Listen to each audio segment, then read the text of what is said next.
Hello, and welcome to Minnesota Homeownership Center's Welcome Home podcast. My name is Bill Gray, and today we're going to talk about the Homeownership Center's positive impacts on our statewide community during 2023. This is also my first chance to get our new president, Roxanne Young Kimball, on the show, so I'm really excited to get things started.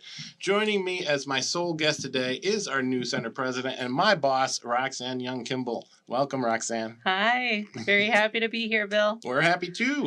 All right, let's look at the center's 2023 community impact first. Every year, we analyze the performance of our Homeownership Advisors Network, and we crunch the numbers illustrating our collective community impact. Here's the key takeaways from our work during 2023. I wrote these down, so I'm just going to read these off. So we served nearly 5,000 homebuyer client households last year. Of those, 92% were prospective first-time homebuyers. 51% would be the first generation of their family to own their own home. 81% had income at or below the area median income for their community of residence. 66% were households of color, and a new stat this year, 34% were born outside the USA. We also have another new stat this year, which is still getting off the ground a bit, and that is we're working to determine the percentage of clients that successfully close on the purchase of a home. While the data for 2023 is not comprehensive as of yet, because we still have a lot of unknown outcomes here, among the data we do have, more than half of participants ended up successfully purchasing a home. So I think that's a good sign. Finally, on the foreclosure side, we helped 684 households to successfully avoid foreclosure for a success rate of 95%. If you'd like to see our full annual impact report for 2023, you can find it on our website under the About the Center tab. All right, so Roxanne, let's turn to you. Before joining us, you were sitting on the center's board for several years, so you're already pretty familiar with this work and familiar with our results. What do you think of these stats? I first of all, I think they're amazing, and they're a testament to the work that our different network organizations are contributing to. We have over 30 different nonprofit organizations that are providing housing counseling work, and really all of these stats are because of the investment of time and energy that those housing counselors are doing. For sure. I also think it's really exciting that 51% of the households that we served were first-generation homebuyers. That's something that I'm hoping is going to get even more significant. That's a big deal, isn't it? In the coming years, it sure is. We were able to secure $150 million of first-generation homebuyer down payment assistance, $100 million that we're deploying through a community fund, and $50 million that Minnesota Housing is deploying. And so I'm hoping that next year when we have this conversation, Bill, that number is going to be even higher. I hope so too.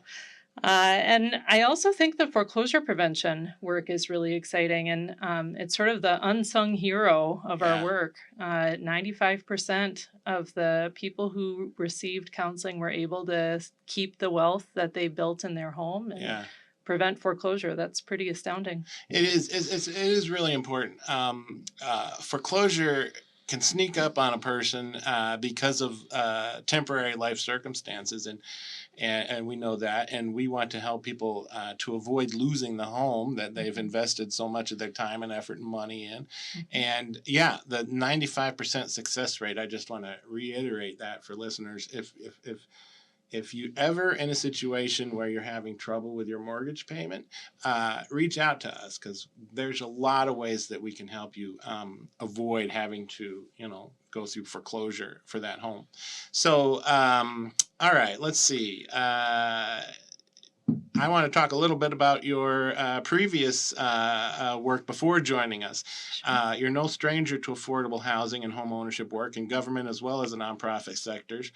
and I know our paths started crossing a lot during the homeownership preservation initiatives that took place during the COVID pandemic, as income stability for many Minnesotans took a direct hit. This is exactly what we were talking about. Tell us a little bit about your professional background, and you have a good story growing up too of why this is so important to you. Just give us a little feel for what is Roxanne all about. Yeah, sure.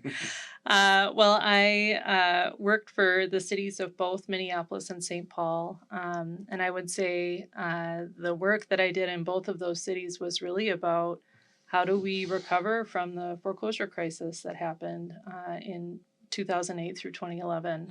A lot of the work that I did was about how do we invest the neighborhood stabilization program resources that came from the federal government in order to respond to that crisis. And then how do we productively redevelop all of the vacant buildings and vacant land that happened because of the foreclosure crisis? It's a big challenge for cities, isn't it? It is. It is. And how do we do it equitably and inclusively? I think is the most important value to bring to that work. Before I worked for the city of Minneapolis and St. Paul, I also did really deep work in community in both the east side and the west side of St. Paul. Coming back to work on Payne Avenue is like coming home. I love Payne Avenue. Yep. I do too. In the east side of St. Paul is where I really started my work in housing. Like I can still drive by some of the houses that I helped fix up. Very cool. Literally painted myself. And in other cases, houses that I helped to build. It's been deeply gratifying work. So I'm excited to continue it here at the Minnesota Homeownership Center and also to start building a statewide lens to affordable homeownership work. Yeah. Cool. And all of these are some of the big reasons why we were so excited to get you on our team. Can't say that enough. You joined us at the tail end of June this year. And so now for my next question, how's it going? It's going great. Yeah. I'd say the thing that I've been enjoying the most is meeting all of the many different people who are engaged in our organization and who are committed to our mission, which is to expand homeownership opportunities for low-income communities and particularly for households of color that have been kept out of the homeownership opportunities in our country pretty systematically. So it's been deeply rewarding to meet with people that share that commitment to our mission. And I'm excited to do our next strategic plan over the course of this next year and see where the future might take us. It's going to be a heavy lift. Yes. I know that. Well, let's see. I want to talk about a couple other things. I know, and I mentioned this, you talk about what does homeownership mean to a person, and it means different things to everybody. Everybody has a different experience, and some people don't have the experience, and that's part of what we're trying to change, give the opportunity to do that. You have a story of growing up yourself about what homeownership meant for you, and I always like to have people tell those stories. Yep, absolutely. So the first memory that I have of homeownership was the property owner, even though we had lived there for 10 years, the property owner said, "I'm sorry, I'm just not renewing your lease this year." And so, as they can. Yes, they sure can. They sure can. Purchasing a home meant stability for my family, and especially for my mom. Really, before that home purchase, she was an actress, and she had always rented, and was always it was a better fit for her to be a renter because she was always moving. Right. But once she purchased a home, it really enabled her to build wealth, and it enabled her to have a comfortable retirement. She really believes that owning a home is what gave her financial stability. Yeah. Well, and it's the number one way people build wealth in this country. So, and that's what we're all about is helping people to assess this opportunity and see if it's right for them. Yeah. We also talked a little bit about the systemic racism in the past that Yeah. kept certain people out of home ownership, and we're the remains of that are with us today, even though systems have changed. They haven't changed completely, and we're still working on some of that. But one of the things that I think we're all most excited about is this project we're working on with Habitat for Humanity, Twin Cities, the Advancing Black Homeownership Special Purpose Credit Program.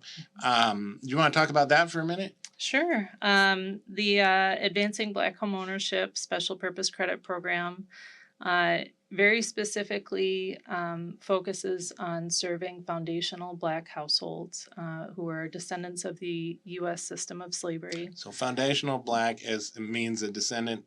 You can trace your lineage back to slavery, Yep. which I didn't know before I heard that term. Yep, exactly.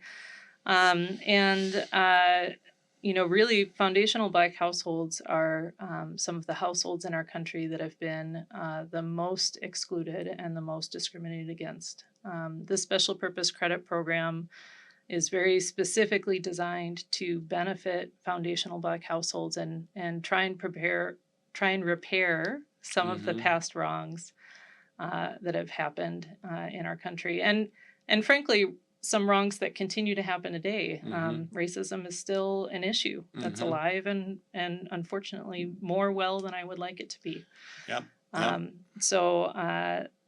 This program is something that we're hoping to expand over the course of this next year. We're in negotiations right now, so I can't talk about it too much more beyond that. Yeah. But it's something that we're really hopeful about. And Twin Cities Habitat for Humanity has been an absolutely astounding partner in that work. I think that's great. And there's so many down payment assistance programs out there. And the point of these programs is to try to have a certain program cater to a certain need. So this program would be specifically for a foundational Black person. The first generation down payment that we mentioned, by the way, we'll be doing a show on that shortly here. That is for folks who have not experienced home ownership in their lives and trying to get that first generation started, because a lot of times wealth is passed down and can help with the down payment and that kind of thing. And then there's down payment assistance programs all over the place based on income and all these other things. The bottom line is, if you need some help with that down payment assistance, you'll qualify for it, because there's all different programs, and our advisors know all about these programs. So that's going to be an interesting conversation when we get into the first gen stuff, because that's big. All right. I think that's great. Well, again, we're lucky to have you on our team, and I look forward to where you'll be able to take us. So that'll do it for this episode. If you are interested in exploring home ownership for your own household, you can take a home buying class and enlist the help of a home ownership advisor for free by going to our website, hocmn.org.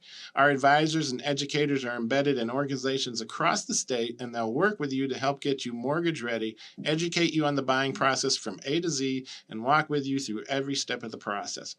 I want to thank our guest today, Roxanne. Thanks so much for coming on the show. Thank you so much, Bill.